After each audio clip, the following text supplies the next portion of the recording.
In her heart, Mary was a dancer. She worshipped Fred Astaire, Gene Kelly, Ginger Rogers, and Sid Charisse, and wished she could dance like them.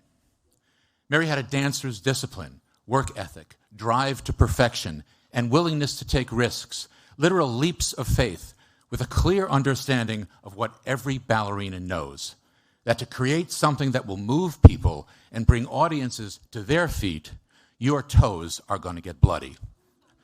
But most of all, it was in dance that Mary found her true joy. Diabetes stole this joy from her because it stole her vision.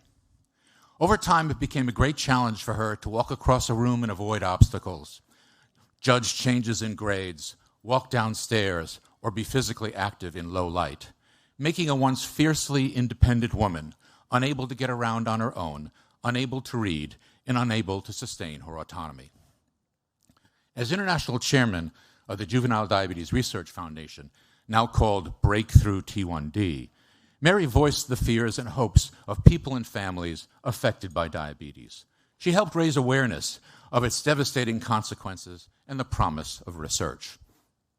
Sadly, though, diabetes remains the leading cause of blindness in working-age adults, with tens of millions of people globally suffering vision-stealing diabetic retinal disease, and every one of the hundreds of millions of people with diabetes in the world being at risk of vision loss and blindness. Despite her challenges, Mary believed the best way to heal ourselves was to do what we could to help others. Her wish was that future generations with diabetes would not have to experience the challenges she had, and she dreamed that one day there would be a world without vision loss and blindness from it. The Mary Tyler Moore Vision Initiative was launched to honor Mary's contributions to diabetes research and awareness, and our mission is straightforward: to accelerate the development of new treatments to prevent and cure diabetic retinal disease. When Dea Lawrence, the amazing COO of Variety, came to me with the big idea of partnering with the Mary Tyler Moore Vision Initiative to create an award in Mary's name to recognize a new generation of entertainment industry leaders, I of course said yes. But then my thoughts turned quickly to the question, who would be worthy? One thing was sure, they had to be a Mary. So I wrote down a list of Mary attributes to share with Dea to inform our selection process. That list included brilliant, beautiful, accessible, generous, kind, compassionate, honest, brave, real, innovator, role model, risk taker, actor, comedian, dancer, singer, writer, or as James L. Brooks, who with Alan Burns created the Mary Tyler Moore Show, put it only a few nights after Mary's passing upon his receiving of the Producers Guild Norman Lear Achievement Award, quote, "I promise you, as a woman, she was everything you sensed. She had dignity, worth, wit. She was intrinsically valiant. She was the woman who was at the center of the work and who never complained. She made grace contagious," end quote. Well, Dea, Michelle, and the Variety team came through big time in selecting Kristen Wiig for the inaugural Mary Tyler Moore Visionary Award.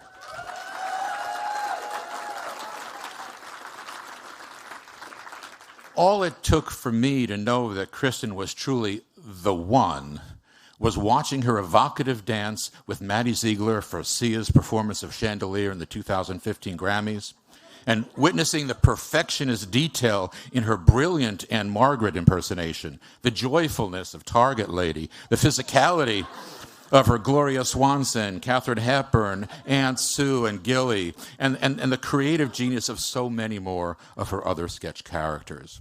But then there was also her can't take your eyes off her performance as Alice Klieg, a lottery winner with borderline personality disorder in Welcome to Me, and her multi-layered performance as Annie, joined with her honking, laugh-out-loud funny, Oscar-nominated writing for Bridesmaids.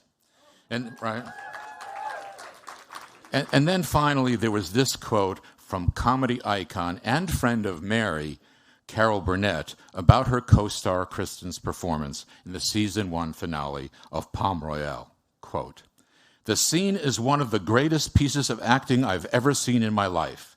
It was a master class in acting, with being funny, with being in tears, with losing it, end quote. Reading this quote gave me chills, as it flashed memories of my reaction to watching Mary's comedy breakout scene in the My Blonde-Haired Brunette episode of the Dick Van Dyke Show's first season. And if you all have never seen that episode, I commend it to you. Just don't search it on Bing, because...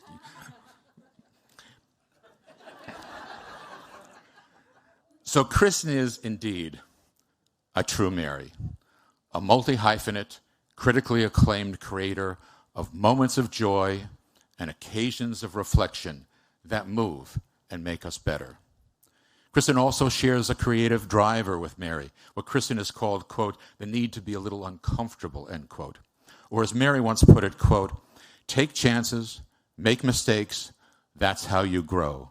Pain nourishes your courage. You have to fail in order to practice being brave, end quote. So let me please share my gratitude to Dea, Michelle, and Variety for making this moment possible, and introduce to you the recipient of Variety's inaugural Mary Tyler Moore Visionary Award, the singularly talented, remarkably funny, truly brave Kristen Wiig.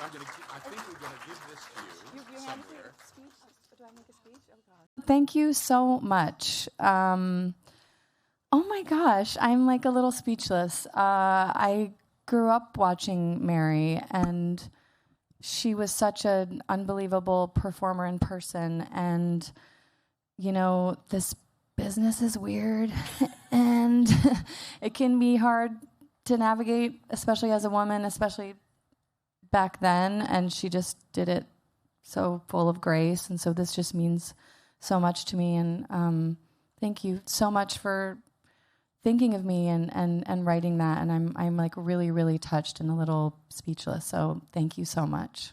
Thank you. Beautiful. Thank you. Wow. I'm so glad you're speechless, because you have to talk about yourself for the next 20 minutes. Yeah, get ready. No, that was very. I mean, it made me emotional, and he was saying those things about you. I can't even imagine. That's incredible. Yes. Well, again, thank you for being here. I'm so honored to have the privilege. My name is Janelle Riley. I'll be talking to Kristen today about her career, and particularly her fantastic new Apple TV Plus series, Palm Royale. Yeah. And even though we're here to celebrate your incredible career, I always love to go back to the beginning and sort of ask, was there a moment you realized you wanted to be a performer? Were you the kid who did school plays, or were you obsessed with movies and TV? I was definitely a sitcom kid and movies. My dad used to watch a lot of those old, like, Martin and Lewis, Abbott Costello. Like, I loved all of those old movies. And I mean, as a kid, I always wanted to do something like that, but I just thought, like, doesn't everybody?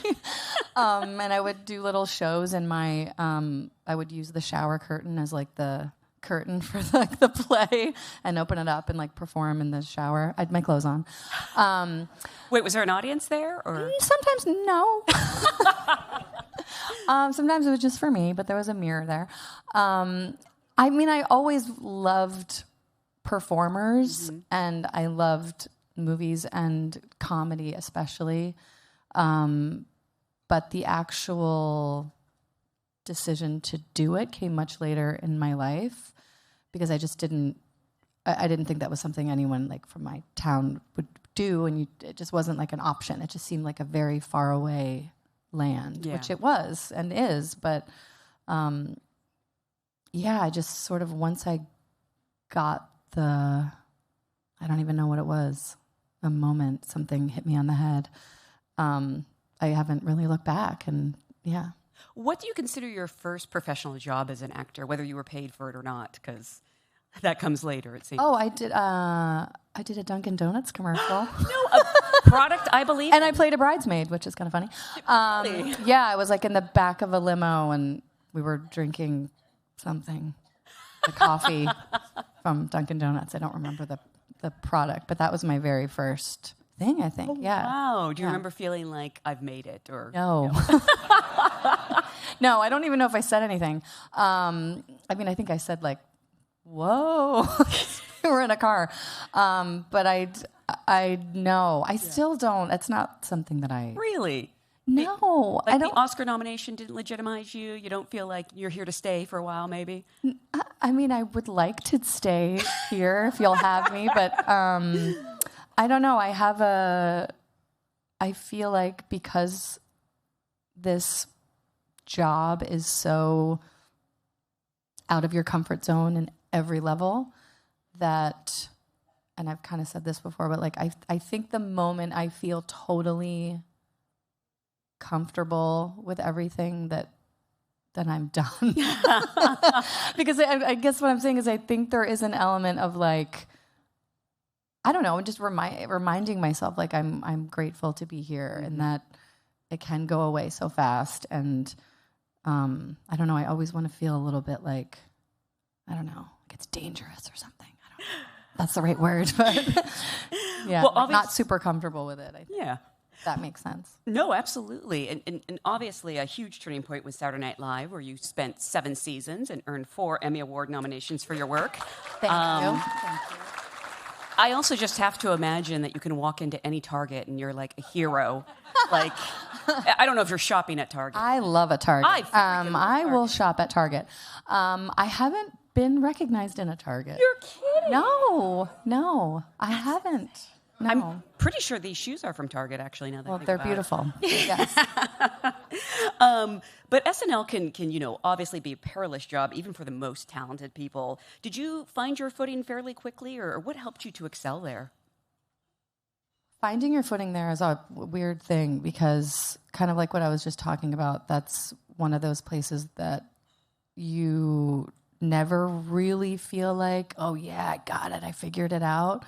I think it's the nature of the show. I think it's also the fact that it's a new show every week and there's no script someone's handing you that you know is going to be in the show. It's like the Wild West. I mean, you just don't even know what it's going to be. But I think because I was so lucky with the cast that I had and the writers, we just found this like groove and it was fun. And that's the thing that I always wanted to remember too, because it's sketch comedy and it is work, but just to constantly remember like that it's supposed to be fun. And if you're doing sketch comedy, it's the best job in the world. So I was always very grateful when I was there. And not to mention it was a dream of mine since I was young to be on the show.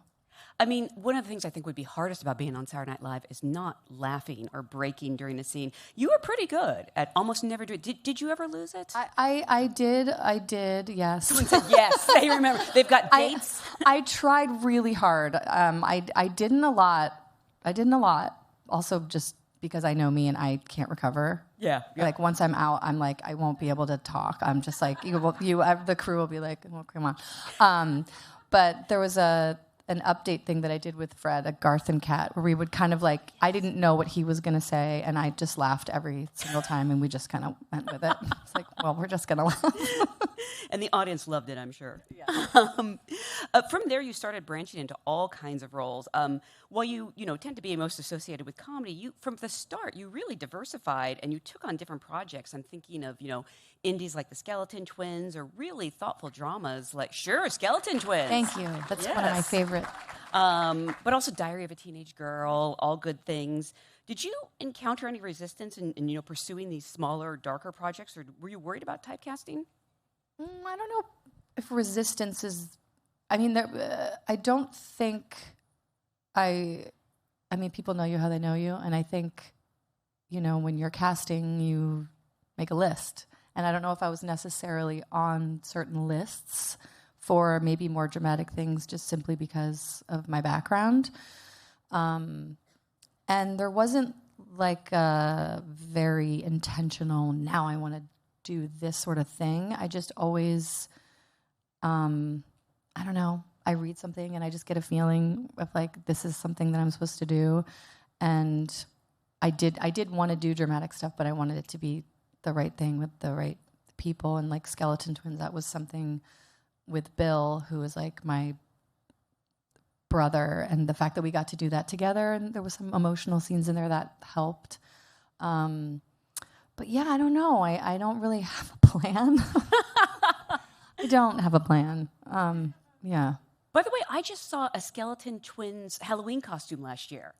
Yes. Have you ever seen these? I think you can find it online if you Google it. It was fantastic. And they did the song and dance and everything. Really? Yes. That's when you know you've made it. Yeah. People are dressing as the Skeleton Twins. I am curious, though, because you've done so many different things. When people see you, what is it they want to talk about? Is it Bridesmaids, Walk Hard, or probably a lot of Palm Royale right now? Yes. And well, people always have questions about SNL because they want to know like what really goes on there. All right, behind the closed doors. What really goes on behind the shower curtain? Tell you. But that, I think, in Bridesmaids, and then since this show has come out, a lot with Palm Royale, How were you? Did you ever have to audition for dramatic roles? I mean, you must have been good in an audition room. No actors, they're good. I definitely had to. Yeah, auditions are weird. Yes. They're hard. Yeah, they're not comfortable. I don't know a better way to do it, but they're so strange and almost counterintuitive.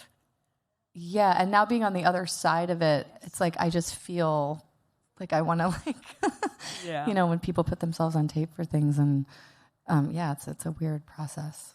But I wouldn't say I was like a great auditioner.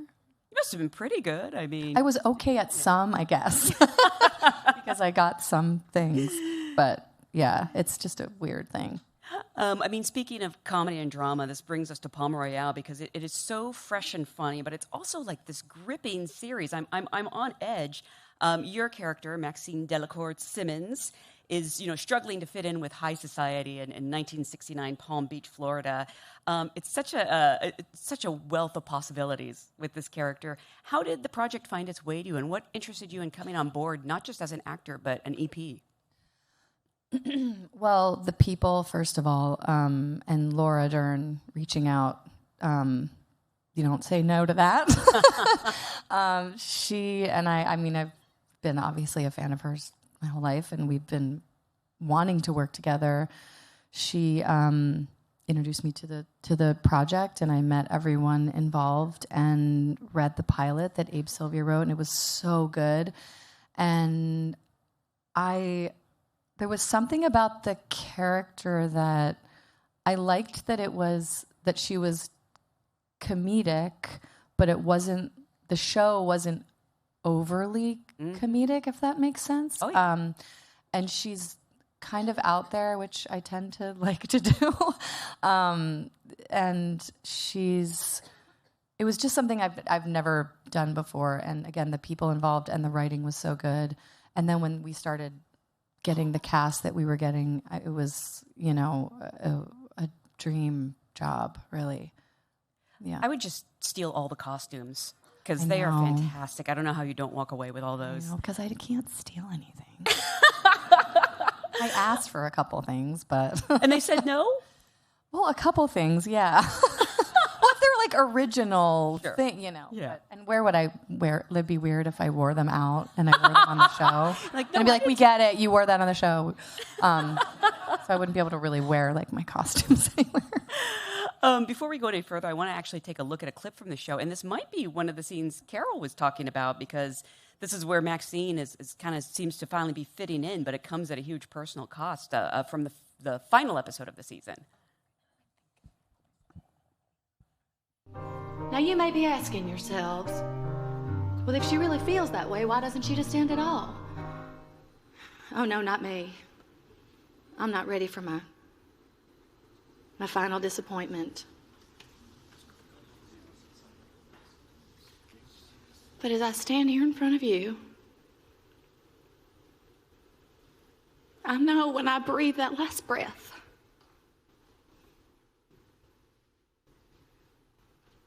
that I'm going to ask myself, is that all there is?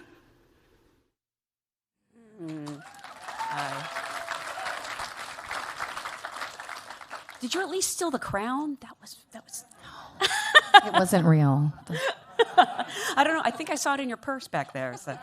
I love Maxine because she kept usurping my expectations. At first, I thought she was a con woman, and she definitely does some shady things, but she has this beautiful heart and this, need to be accepted that, like, I think we all relate to. I think we're all Maxine on some level. How did you sort of perfect the tone of playing someone so complicated who operates in these gray areas, but we love? Yeah, that was, thank you. That was probably the biggest conversation we had, that on paper, she's this person that wants this very superficial thing and will do whatever she can to get there. But we need the audience to root for her. So we were kind of like, how does that work? And I think because she's so positive and has such a sunny disposition about doing things that are kind of shady, you're kind of like, do I like her? But it is important that you root for her, and like kind of feel sorry for her, especially in that last episode. I don't know if I answered that. Oh, yeah. No, I mean, I think we can all relate to that outsider feeling. I mean, you said even now with all your successes, you still aren't completely comfortable. And so someone like Maxine, who's such an outsider, like, I am rooting for her.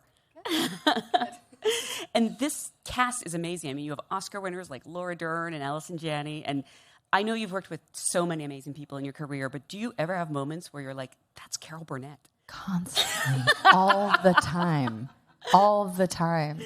I would, I mean, it was almost a daily thing on that set. I mean, and Allison and Laura and Leslie and like Mindy Cohn and Julia Duffy and Ricky, like I don't even want to start naming names. I'll forget somebody, but I was constantly like, how did this happen? We were shooting at Paramount, which is just so timeless. And like, you just have those moments where you're like, how did I get here? And especially with Carol, because she inspired me so much with her sketch comedy and her show. And just as a human being, she's just lovely. And I cried when I met her. It was just like, it just sort of happened. I think it's just important to always remember those things that are so special, and that it's to be grateful for those things. Yeah. Did she see you cry? That's a I cried response. right in front of her face. It was literally like Carol meet Kristen, and I was like, and I just cried and didn't even say anything. So she was aware I was crying on her. Yeah. I'm sure she's used to it. I think she is, because our costume designer Alex called me. She was like, I just met Carol Burnett and I cried, and I was like, everybody's crying. This is a comedy. She's also, I just have to say, fantastic in the show when she doesn't even speak for like the first few episodes. Yeah. Wow, what a masterclass. Yeah, we when we got Carol, we had to wake her up. We had to get her.